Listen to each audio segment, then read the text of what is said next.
Picture this: a mud brick chapel in the desert that survived a native uprising, a coastal cathedral that refused to burn, and a national cathedral finished the same year the Berlin Wall came down. Forget those dusty textbooks. We're about to embark on a journey through 7 churches, each a living, breathing chapter of American history. These aren't just buildings, they're time capsules, silent witnesses to centuries of triumphs, tragedies, and the relentless spirit that forged a nation. So, let's peel back the layers of plaster and stone and step inside. You're about to discover stories you definitely didn't read in class. 1. San Miguel Mission, Santa Fe. Imagine standing before walls almost 30 inches thick, crafted from sun-baked adobe that have stood guard for over 4 centuries. That's San Miguel Chapel for you, nestled just a block off Santa Fe's bustling plaza. This isn't just an old church, it's the oldest church in the continental United States, a testament to endurance built around 1610. But who built it? Not European masters, but skilled Tlaxcalan craftsmen, indigenous allies who accompanied the Spanish settlers. Their hands, guided by a blend of their own traditions and colonial instruction, raised these formidable walls, creating a structure that still whispers tales of cultural convergence. Initially, the church boasted a triple bell tower, a proud silhouette against the New Mexico sky, but time and the elements are relentless architects. A fierce storm in the late 19th century claimed its upper stories, reshaping its profile but never diminishing its spirit. The architecture itself is a masterclass in early Spanish colonial style, adapted to the arid landscape with local materials. Those thick adobe walls weren't just for show, they were a necessity, providing insulation against the desert's extreme temperatures and, as history would prove, offering incredible resilience against conflict. And conflict, it certainly saw. When the Pueblo Revolt exploded in 1680, a fierce and unified uprising by the indigenous Pueblo peoples against Spanish colonial rule, the Spanish were driven out. San Miguel, once a place of worship for the colonizers, transformed. It became a rallying hall, a strategic point for Pueblo warriors, echoing with the plans and hopes of a people fighting for their freedom. For a grueling 40 years the church remained in their hands, but the Spanish, equally stubborn, eventually marched back in 1692. They reclaimed Santa Fe, repaired the roof of San Miguel with local pine, and, with solemn ceremony, reconsecrated the altar. What's truly remarkable is that worship here has never stopped. Imagine that, a continuous thread of faith stretching back over 400 years. The bells, some of them cast as far back as 1356 in colonial Spain, still ring every Sunday. Think about that for a moment. Those very chimes connect colonial Spain, the fierce resistance of native peoples, and the vibrant modern culture of New Mexico in one continuous resonant note. Visiting San Miguel today isn't just seeing an old building, it's stepping into a living dialogue between past and present, a place where history isn't just remembered, it's felt. It's a powerful reminder of the complex, often challenging, but ultimately enduring story of America's earliest cultural collisions and fusions. 2. Old Trinity Church, Church Creek. If you venture east through the sprawling, hushed marshlands of Maryland, where loblolly pines stand sentinel and the air hums with the whispers of history, you might just stumble upon Old Trinity Church. It's a tiny brick rectangle, almost unassuming, tucked away amidst the ancient trees, yet its story is anything but small. Services here began around 1671, which makes it the longest used Episcopal parish in America. Think about the sheer weight of that continuity. A place of worship that has seen generations come and go, its brick walls absorbing countless prayers, sermons, and life events. This church is a tangible link to the earliest English settlers, those pioneers who brought their Anglican faith across the Atlantic and planted its roots firmly in the American soil. It embodies the enduring spirit of those who sought to establish a familiar spiritual home in an unfamiliar new world. Originally a quintessential colonial-style church, simple and functional, Old Trinity faced its moment of architectural identity crisis in the 1850s. Like many churches of that era, it flirted with Gothic add-ons, a popular trend that sought to imbue structures with a more romantic, soaring aesthetic. Arches and pointed windows might have been considered, but the flirtation was ultimately short-lived. In a fascinating reversal, the congregation decided in 1953 to strip back to colonial simplicity, a conscious effort to restore its original, unadorned beauty. This wasn't just an architectural decision, it was a statement, a return to roots, perhaps even a rejection of fleeting trends in favor of timeless authenticity. This restoration, championed by the Garbish family and dedicated community members, saved the church from potential disrepair and cemented its historical integrity. Old Trinity's most dramatic test came during the War of 1812. British troops, raiding the surrounding farms, burned homes and barns, yet, remarkably, they left the little church untouched. Why? Was it a stroke of luck, a strategic oversight, or perhaps, as local lore suggests, a grudging respect for its sacred space, or even a superstitious fear of its ancient walls and sparse, humble pews? Whatever the reason, its survival through such a tumultuous period only adds to its mystique. Measuring a mere 38 by 20 feet, this diminutive building might seem insignificant on a map, but its survival, its continuous use, and its architectural journey mirror something much larger: the stubborn persistence of early Anglican identity on a continent that seemed intent on constantly reinventing itself. It's a quiet, brick-and-mortar testament to the power of community, faith, and the enduring legacy of those who first sought spiritual solace on these shores. Old Trinity isn't just a church, it's a living monument to perseverance. 3. Cathedral Basilica of St. Augustine. Step into St. Augustine, Florida, and you're not just walking through America's oldest continuously occupied European settlement, founded in 1565, decades before Jamestown even existed. You're also encountering a spiritual heart that has pulsed for nearly 5 centuries, and at its center stands the Cathedral Basilica of St. Augustine, a marvel of resilience, built from a material that gave it a true superpower: fire resistance. Earlier wooden churches on this very site had a tragic recurring fate: they burned. In 1586, again in 1702, and yet again in 1887, flames consumed the sacred spaces, reducing them to ashes. Imagine the heartbreak, the repeated devastation, the sheer determination it took for the community to rebuild, time and time again. But the parishioners, learning from bitter experience, made a monumental decision when they began construction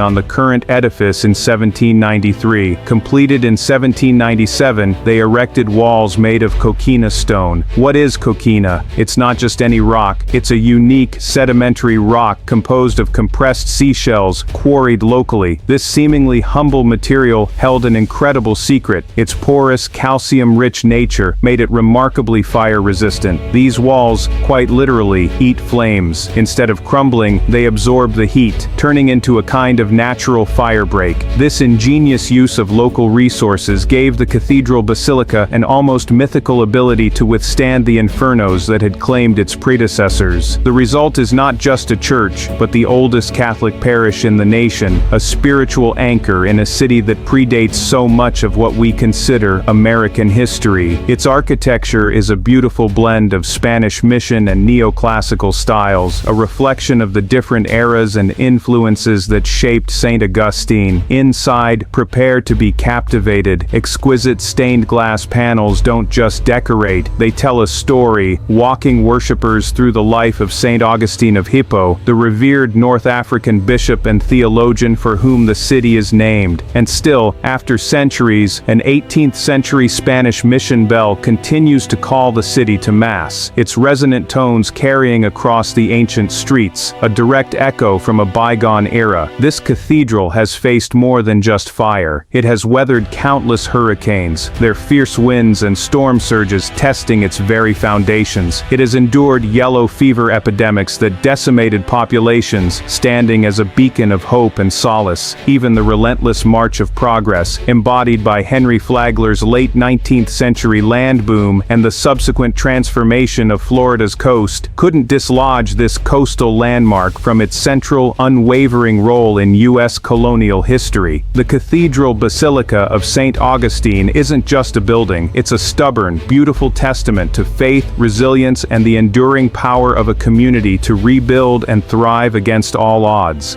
4. St. Louis Cathedral, New Orleans. In the heart of New Orleans' French Quarter, overlooking the vibrant expanse of Jackson Square, rise three iconic spires. They stand like elegant, silent exclamation points, punctuating a history so rich and tumultuous it defies easy categorization. French, then Spanish, then French again, and finally, American rule. This isn't just a church, it's the St. Louis Cathedral, the oldest Catholic cathedral in continuous use in the U.S., a living chronicle of a city known for its unique blend of cultures. The story of this site begins much earlier. A Catholic church has stood here since 1727, a spiritual anchor for the nascent French settlement. But New Orleans, with its wooden structures and close-knit buildings, was no stranger to tragedy. The Great Fire of 1788 roared through the city, consuming nearly all of its buildings, including the original church. It was a devastating blow, yet the resilient spirit of the city, then under Spanish dominion, refused to yield. The current magnificent frame of the cathedral rose from those ashes, completed in 1794, and here's a fascinating detail. Its construction was financed, in part, by a lottery approved by the Spanish governor. Imagine that, a little bit of gambling for God, all in the name of rebuilding a spiritual home.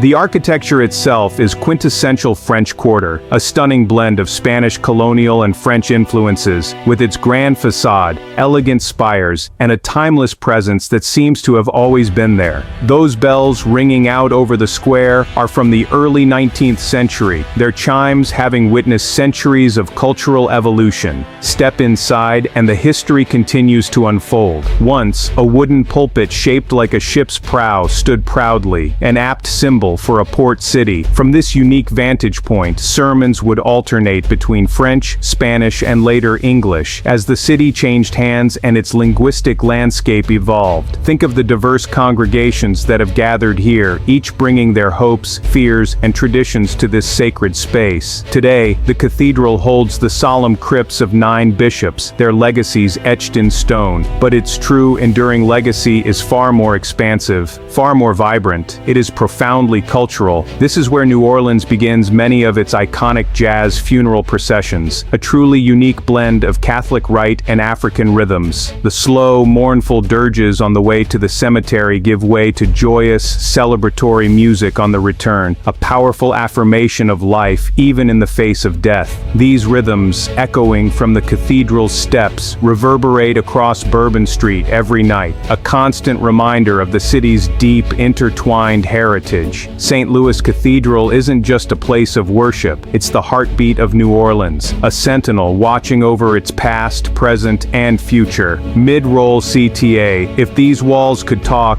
we'd listen all day, wouldn't we? Each one holds countless stories, secrets, and echoes of lives lived. While you're here, soaking up these incredible tales, take a quick second to tap that subscribe button and ring that notification bell. That way, you won't miss the next story history class mysteriously skipped. We've got so many more untold chapters waiting for you. 5. Basilica of St. Josaphat, Milwaukee. Imagine arriving on the shores of a new land, perhaps at Jones Island in Milwaukee, with little more than the calloused hands that had worked tirelessly in your homeland, and a dream. For thousands of Polish immigrants in the late 19th century, that dream wasn't just about a new life, it was about building a church, a spiritual home grander, more magnificent than any they had left behind. And so, the Basilica of St. Josaphat began to rise, a testament to faith, sacrifice, and an unwavering community spirit. The story of its construction is nothing short of incredible. In 1896, with limited funds but boundless ingenuity, the community seized an extraordinary opportunity. The magnificent federal building in Chicago was being demolished, and rather than letting its structural steel go to waste, the Polish immigrants of Milwaukee salvaged it. They hauled the discarded steel piece by laborious piece, transforming what others saw as rubble into the skeleton of their towering ambition. This salvaged steel became the framework for a colossal 214-foot dome, a breathtaking architectural feat that still dominates the Milwaukee skyline. Topping it all, copper gleams, turning a distinctive green over Lake Michigan as the years pass. A vibrant beacon of Polish-American heritage. Step inside, and you're transported. The interior is a symphony of artistry and devotion. Austrian stained glass, renowned for its depth of color and intricate detail, paints biblical scenes in blues and golds that no camera can quite capture, bathing the nave in a kaleidoscope of ethereal light. Italian oil murals, rich with classical beauty, swirl across the apse, depicting sacred narratives with a grandeur that rivals Europe's finest cathedrals. It's a space designed to inspire awe, to elevate the spirit, and to remind every visitor of the profound faith that fueled its creation. The world took notice. In 1929, Pope Pius XI declared it a minor basilica, an honor that cemented the parish's status not just as a local church, but as the undisputed cultural heart of Polish America. For generations, it has been more than a place of worship. It's been a community hub, a preserver of traditions, a gathering place for celebrations, and a poignant reminder of the enduring legacy of those who built it. When you tour Milwaukee today, the aroma of kielbasa drifting down Lincoln Avenue isn't just a delicious scent, it's an invitation, often ending right at these magnificent doors, where history, culture, and faith continue to thrive. The Basilica of St. Josaphat stands as a powerful symbol of immigrant dreams realized, a monument to the unwavering spirit of a community that built something extraordinary from sheer will and repurposed steel. 6.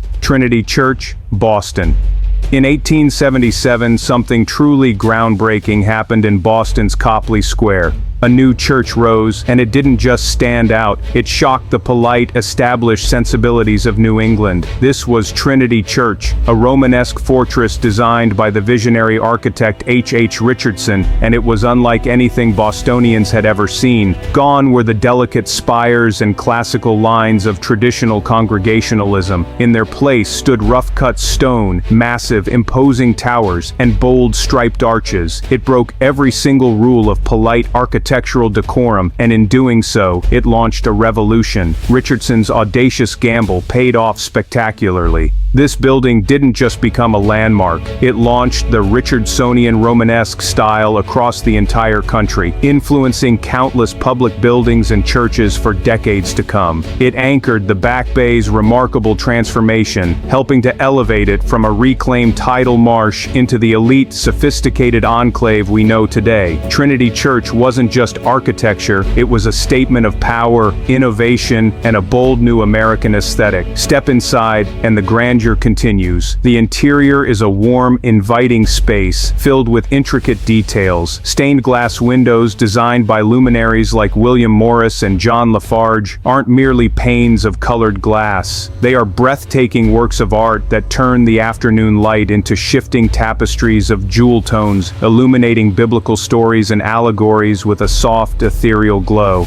Each window is a masterpiece, adding depth and narrative to the already impressive space. Trinity Church isn't just an architectural marvel, it's deeply interwoven with Boston's historical fabric. It sits directly on the Freedom Trail, a path that links pivotal sites of the American Revolution. This placement creates a fascinating dialogue, tying the high artistry and grand ambition of 19th century America directly to the raw, revolutionary spirit of the 18th century, fought just down the road at Bunker Hill. It's a powerful visual reminder that history isn't static, it constantly evolves, with each era building upon and reacting to the one before it. If you truly want to see how architecture itself can become a form of politics, a statement of identity, power, and cultural aspiration, then you absolutely must start here. Trinity Church isn't just a building where people worship, it's a testament to artistic courage, urban transformation, and the enduring power of design to shape our understanding of history and ourselves. 7.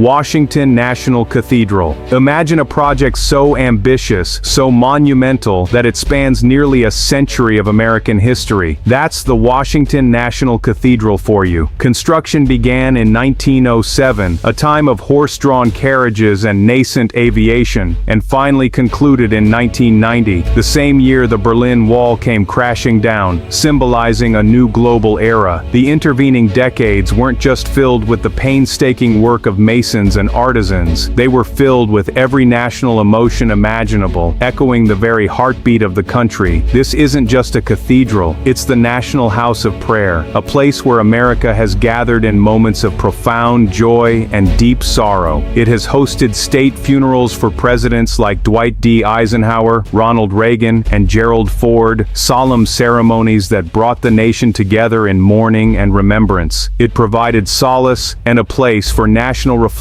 after the devastating attacks of 9/11. And significantly, it was here that Martin Luther King Jr. delivered a powerful Sunday sermon that profoundly shaped the civil rights narrative, his words resonating within its hallowed walls and echoing across the nation. These events aren't just footnotes, they're chapters in the story of America, etched into the very stones of this magnificent structure. Architecturally, it's a breathtaking example of Gothic design, with soaring arches, intricate carvings, and an almost otherworldly sense of scale. But look closely, and you'll find distinctly American details woven into its ancient fabric. Where else would you find a gargoyle shaped like Darth Vader peering down from a high perch, or a stunning bay window dedicated to space exploration, celebrating humanity's reach for the stars? These playful, yet significant elements perfectly capture the American spirit of innovation, pop culture, and boundless curiosity. At 301 feet, the cathedral stands as the highest point in Washington, D.C., literally looking down on the nation's capital. Yet its real height is symbolic. This is, at its core, a Protestant cathedral, but it embodies a spirit of radical inclusivity, welcoming people of all faiths, or no faith, to its sacred spaces. It serves as a spiritual commons for the nation's capital, a place where differences are set aside and common humanity is celebrated. When presidents need words bigger than politics, when the nation needs a moment of quiet reflection or collective resolve, they come here. The Washington National Cathedral isn't just a building, it's a living monument to America's aspirations, its struggles, and its enduring hope for unity and purpose. 7 churches, 7 centuries of war, fire, immigration, and reinvention. From the sun-baked adobe of the desert to the fire-defying coquina of the coast, from tiny brick chapels to towering marble domes, these aren't just architectural wonders. They are America's hidden diary. Each stone, each stained glass window, each echoing bell, holding a piece of our collective story. They remind us that history isn't just dates and names. It's the living, breathing legacy etched into the places we build, the communities we foster, and the faith that endures. Which story stunned you most? Which one made you pause and truly think about the incredible journey of this nation? Drop your thoughts below in the comments, and if you know someone who claims history is boring, do them a favor and share this video with them. They might just change their mind. And of course, remember to subscribe for more journeys through the places textbooks forgot. We've got so much more to uncover.